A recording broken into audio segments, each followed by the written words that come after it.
Good morning guys. We're back at it again with another video. Today is such a sad day because it is the last day that our friend, the Big Blue Lift, is gonna be here. So it's gonna be picked up tomorrow morning. So with it being the last day that I have it, I have one little project left to do. So we got our gutters installed last week. So I wanna get the downspouts down to a point where I don't have to be working on an extension ladder or in the lift. So we got one big 85-foot long piece of gutter. We got an expansion joint right in the middle there because if that wasn't in there, with the expansion and contraction of the steel, it would actually buckle somewhere along here and then it would have to be fixed anyways. So I had the guys install an offset with the downspout. What I'm thinking is I'm actually going to remove that and I'm just going to replace it with this 4x3 to 4-inch sewer pipe adapter. And my original thought was I didn't want to try to offset the 4-inch drain pipe, this stuff right here, to come down to match up to the building there. So we're gonna whip out a little trick that I learned when you're running PVC conduit, is that you use a heat gun like this to heat the pipe to a point where it's flexible enough that you can put an offset in it, and then once it cools, then it's gonna be good to go. So I'm gonna secure these 4-inch pipes in a slightly different way than is probably common. I'm gonna take a piece of unistrut like this. It doesn't need to be this long, it's actually gonna be cut in half, but I'm gonna use this along with some 4-inch conduit clamps, and that's how we're going to secure the drain pipe to the building. And before we get started with today's video, I just want to let you know that I'm going to be at the Homesteading Life Conference in Handeeman, Missouri. It's being put on by Off Grid with Doug and Stacy. I presented at this event last year. It was a great time. It is August 4th and 5th, which is a Sunday and Monday.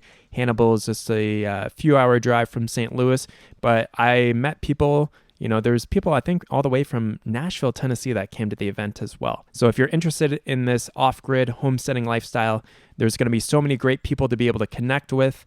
There's awesome workshops and presenters this year. Handeeman is the birthplace of Mark Twain. There's a lot of history in the town, so if you want to bring your family, there's just a lot of little things that you can do outside of the event as well, so you can make it into a nice little vacation. And it's being hosted inside of a theater in Handeeman, which is really nice because it's air conditioned, which is very much appreciated in the hot, humid summer in Missouri.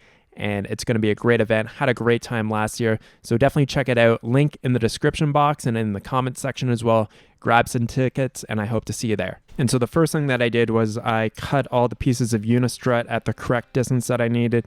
I think it was about 7 inches or so, and it fit perfectly between the ribs of the sheet metal panel.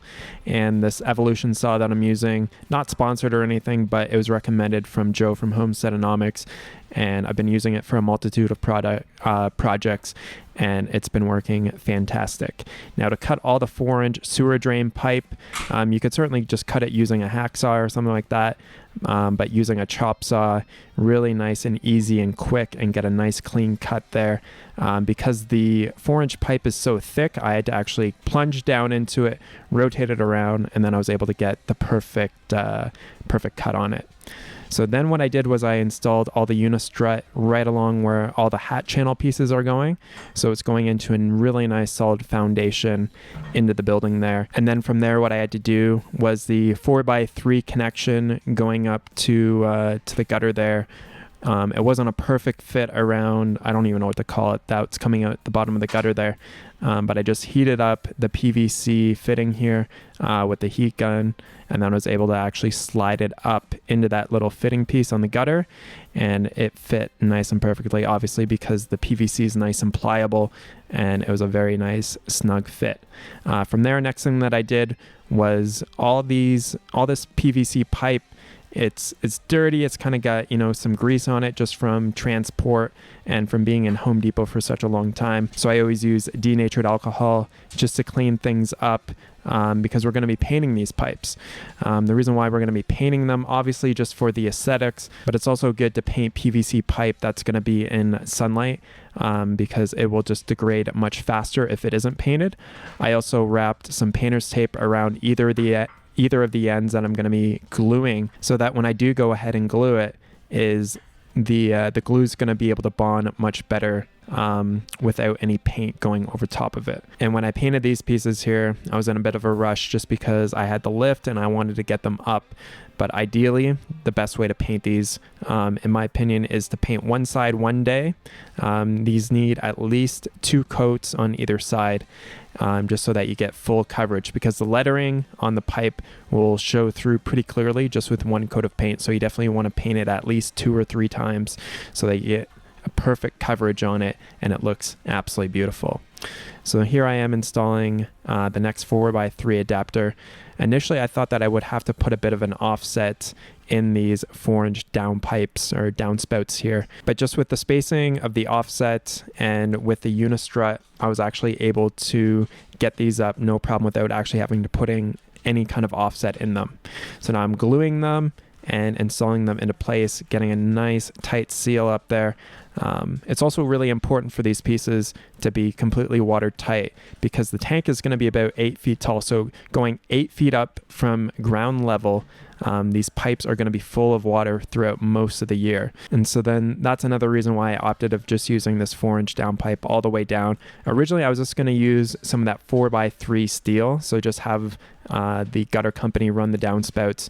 But since this needs to be completely watertight, that's not a good idea because those 4x3 adapters down at the bottom would certainly be leaking. And one other thing to mention is that these 4-inch conduit clamps are specifically designed for 4-inch rigid conduit.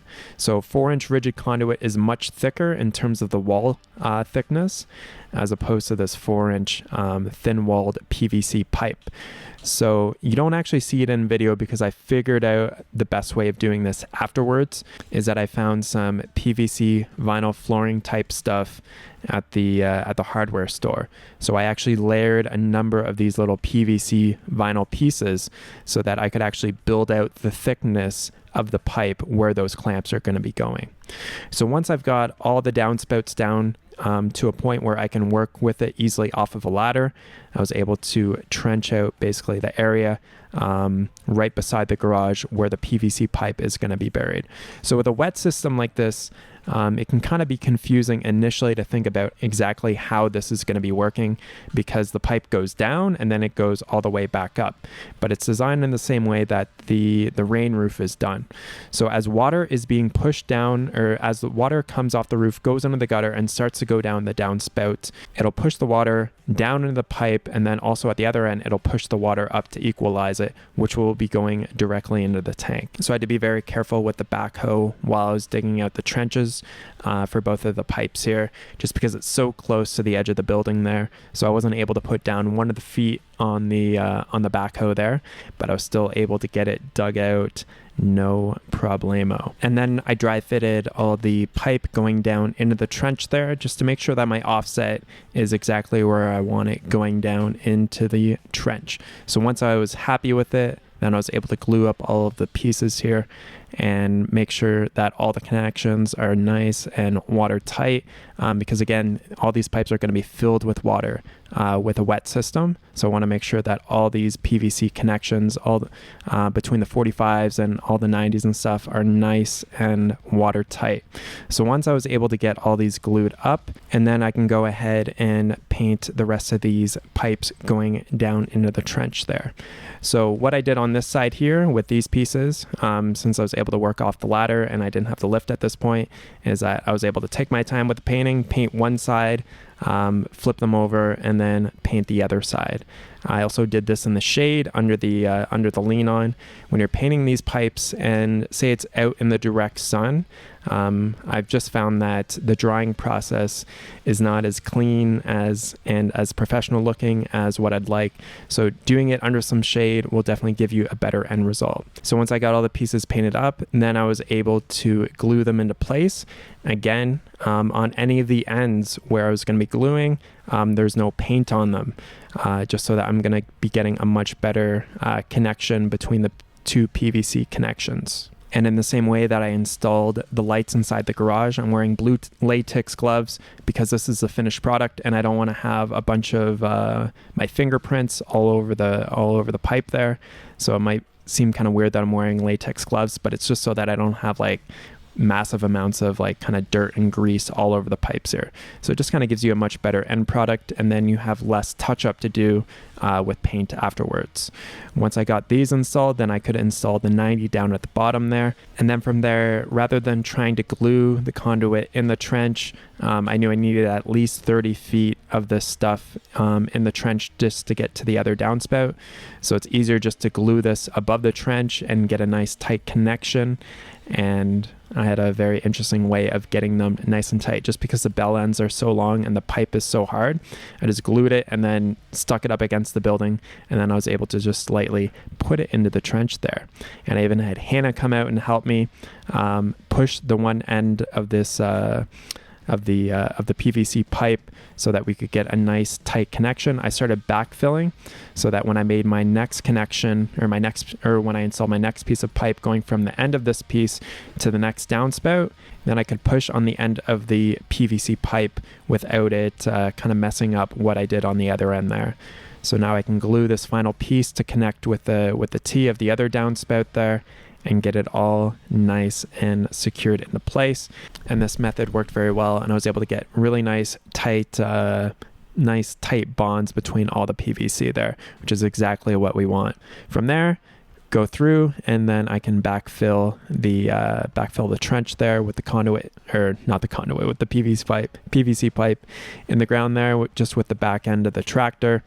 And after this, I spent probably another hour just kind of fixing up this area with the tractor and getting everything nice so that we can drive our vehicles in there, and everything is going to be hunky-dory. All right, guys, I just got to do the same thing on the other side, but that is a wrap for doing the downspouts on this side. So we're going to be getting the massive 28,000 gallon water tank, one tank, 28,000 gallons. It is going to be massive. So you're going to see the entire installation of that. It's going to be awesome. So we're going to have about double the water capacity down here for the future house. And that's because we're going to have some flush toilets. And then there also might be other people living in there with us, AKA kids. So we're gonna need that extra water capacity, and we wanna have tons of garden beds and all that kind of stuff. Awesome, guys. Thanks so much for watching. I'll catch you on the next video. Talk to you soon. Peace.